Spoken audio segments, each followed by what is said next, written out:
তো হ্যালো সবাইকে, welcome to momentum mindset. তো আজকে আমরা ক্লাস ইলেভেনের একটা ইজি কঠিনও বলতে পারি তোদের কারোর কাছে, তো যেরকমই বলিস না কেন, বাট খুব ইজিভাবে আমরা আজকে সার্কুলার মোশনটা শিখবো। তো সার্কুলার মোশন মানেই বুঝতে পারছিস বৃত্তীয় গতি। বেশি কথা আজকে বলবো না, একদম ডাইরেক্ট, কারণ বড় ভিডিও বানানোর একদমই ইচ্ছা নেই। তো তোদেরকে চাইবো ইজি ওয়েতে সার্কুলার মোশনকে কীভাবে রেডি করা যায় সেটাই তোদেরকে আমার শেখানোর চেষ্টা আমার তরফ থেকে থাকবে। তো চল সার্কুলার মোশন শেখাই। সার্কুলার মোশন, সার্কুলার থেকেই বুঝতে পারছিস যখন কোনো পার্টিকেল সার্কেলে ঘুরবে, তাহলে ধর এটা একটা পার্টিকেল এম, যেটা কিনা এই সার্কেল বরাবর ঘুরছে। তাহলে এম ভরের একটা কোনো পার্টিকেল যদি সার্কেল বরাবর ঘোরে, তাহলে সে একটা কি মোশন তৈরি করে? সার্কুলার মোশন তৈরি করে। এই সার্কুলার মোশনে ধর এটাকে বলে একটা সার্কেলের কেন্দ্রবিন্দু, এটাকে আমরা বলি সেন্টার। এই সেন্টার থেকে এর সার্কামফারেন্স মানে পরিধির উপরে যে পয়েন্টটা টানা হয় সেটাকে বলে এর ব্যাসার্ধ। ঠিক আছে, ধরে নিচ্ছি এটা হচ্ছে এ। ধর পার্টিকেলটা এতে ছিল, এ থেকে পার্টিকেলটা মুভ করে গেছে বিতে। এর ফলে কেন্দ্রে একটা কোণ উৎপন্ন হয়েছে, সেই কোণটার নাম দিয়ে দিলাম থিটা। এবং পার্টিকেলটা এ থেকে বিতে গেছে, ফলে পার্টিকেলটার অতিক্রান্ত দূরত্ব হয়েছে এ থেকে বি। তাহলে এখানে যখন আমরা সার্কুলার মোশনের ক্ষেত্রে ডিসপ্লেসমেন্ট বলবো, তখন সার্কুলার মোশনের ক্ষেত্রে আমরা ডিসপ্লেসমেন্ট বলবো এই থিটাটাকে, আর কতটা ডিস্টেন্স কভার করেছে সেই ডিস্টেন্সটা হবে এ থেকে বি। ঠিক আছে, ধরে নিচ্ছি এ থেকে বি হচ্ছে এস।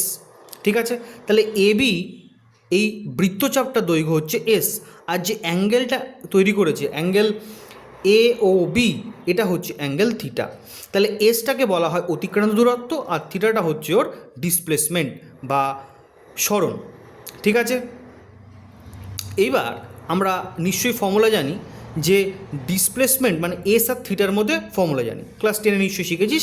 এস সমান সমান আর থিটা, যেখানে এস হচ্ছে এই বৃত্তচাপটার দৈর্ঘ্য, আর হচ্ছে এই বৃত্তের ব্যাসার্ধ, আর থিটা হচ্ছে যে কোণটা এখানে উৎপন্ন করছি সেই কোণটা। এখানে সবথেকে গুরুত্বপূর্ণ কথা, থিটাকে সবসময় কিন্তু রেডিয়ানে রাখতে হবে, মানে পাইসির আকারে রাখতে হবে। এবার পাইসি কী করে কনভার্ট করবো ডিগ্রি থেকে? আমরা নিশ্চয়ই শিখেছিলাম যে 180 ডিগ্রি মানে হচ্ছে পাইসি। এবার তোকে যত ডিগ্রি বলুক না কেন তুই সেটা বের করে নিবি। তাহলে বলবি 1 ডিগ্রি সমান সমান পাইসি বাই 180 ডিগ্রি। তাহলে তুই বলতে পারিস যে 90 ডিগ্রি ধর বললাম, তাহলে 90 ডিগ্রি মানে কত হবে না, পাইসি ইন্টু 90/180, কাটাকুটি করলে পাইসি বাই 2। তাহলে আমি 90 বের করেছি বলে 90, তুই যেই অ্যাঙ্গেলটা বলবি সেই অ্যাঙ্গেলটা বের করে ফেলবি।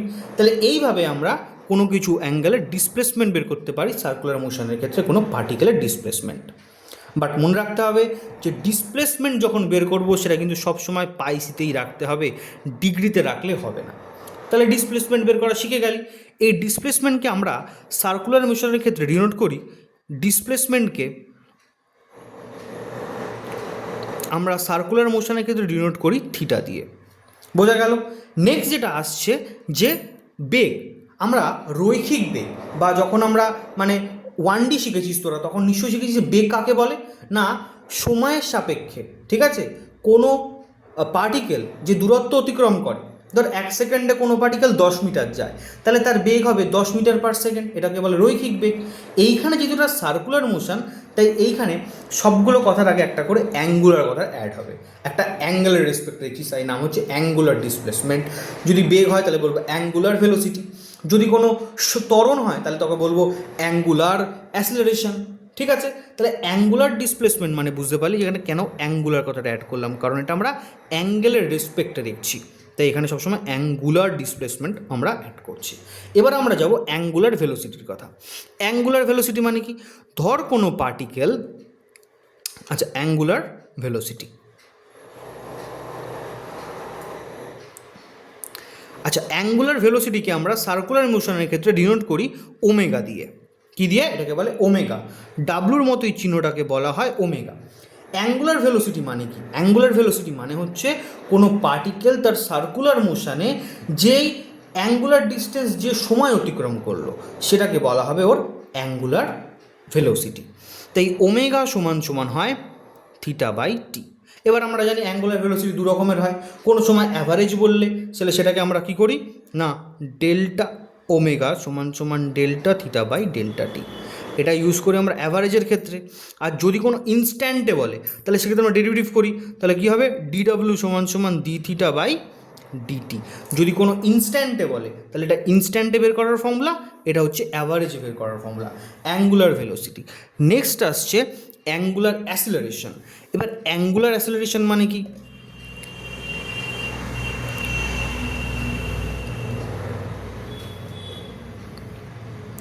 অ্যাঙ্গুলার অ্যাসিলারেশন মানে, আচ্ছা নর্মাল অ্যাসিলারেশন মানে কি? অ্যাসিলারেশন বা ত্বরণ কথাটার মানে হচ্ছে যে কোনো পার্টিকেল, ঠিক আছে, কোনো পার্টিকেল সময়ের সাপেক্ষে তার যে বেগ পরিবর্তন করে।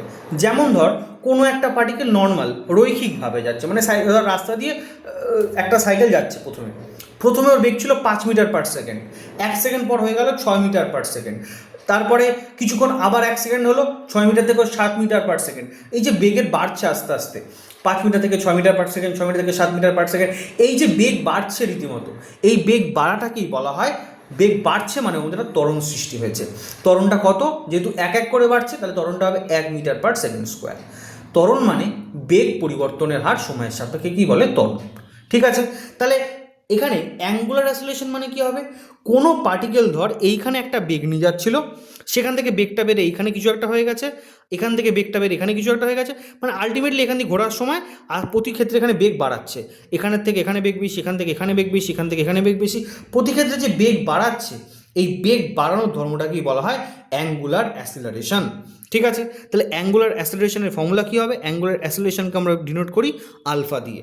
ঠিক আছে, আলফার তাহলে ফর্মুলা কী হবে? আলফা সমান সমান হবে ওমেগা বাই টি। ঠিক আছে, ত্বরণ সমান সমান বেগ বাই সময়।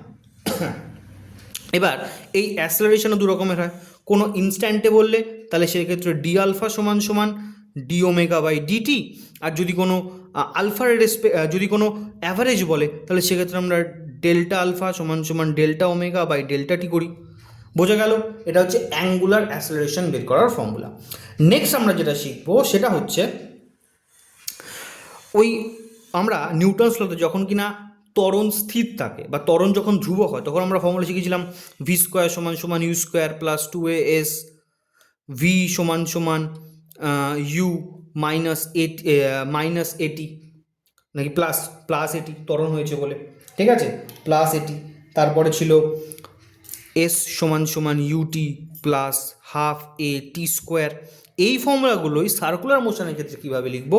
এখানে ভি মানে কি? ওমেগা, এটা ফাইনাল, এটাকে লিখছি ওমেগা টু বা ওমেগা এফ, যা ইচ্ছা লিখতে ডিনোট করতে পারিস।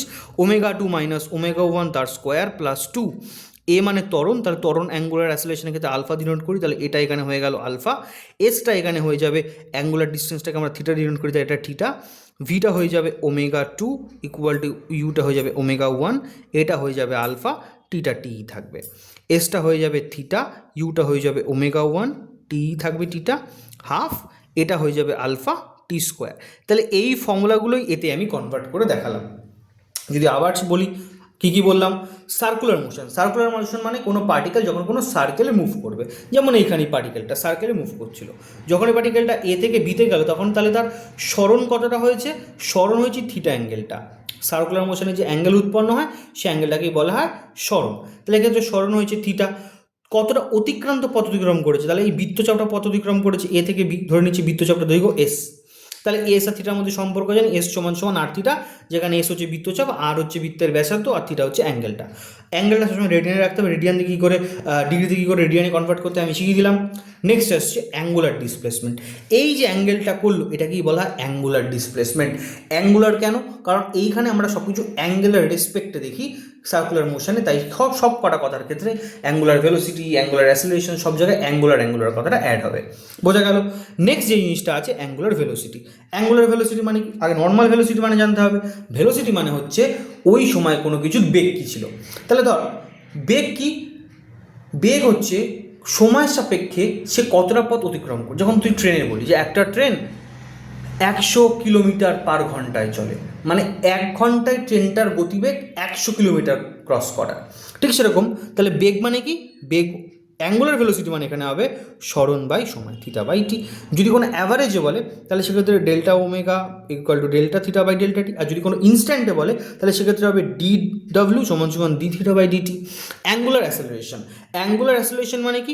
আলফা সমান সমান omega by t, delta alpha সমান সমান ওমেগা টি, ডি আলফা সমান সমান ডি ওমেগা বাই ডিটি। তারপরে এই যে নিউটনস লাইজ যে ফর্মুলাগুলো দিয়েছিল সেই ফর্মুলাগুলোকে আমরা সার্কুলার মোশনে কনভার্ট করে দেখালাম। তো এটা হচ্ছে ফার্স্ট ভিডিও। নেক্সট পার্টটা খুব ইম্পর্টেন্ট, যেখানে আমরা অ্যাসেলারেশন নিয়ে আলোচনা করব, যে কত টাইপের অ্যাসেলারেশন হয় সার্কুলার মোশনে এবং কেন তারা প্রত্যেকটা আলাদা হয়। ঠিক আছে, 3টে পার্টে ভিডিওটা আসবে। তো চল ভাই, ভিডিওটা কেমন লাগলো অবশ্যই কমেন্ট সেকশনে জানা। এরপরে আমরা অঙ্কের পার্ট নিয়ে আসবো। 3টে পার্টে ভিডিওটা আমরা আপলোড করবো সার্কুলার মোশন। তো চল, বাই।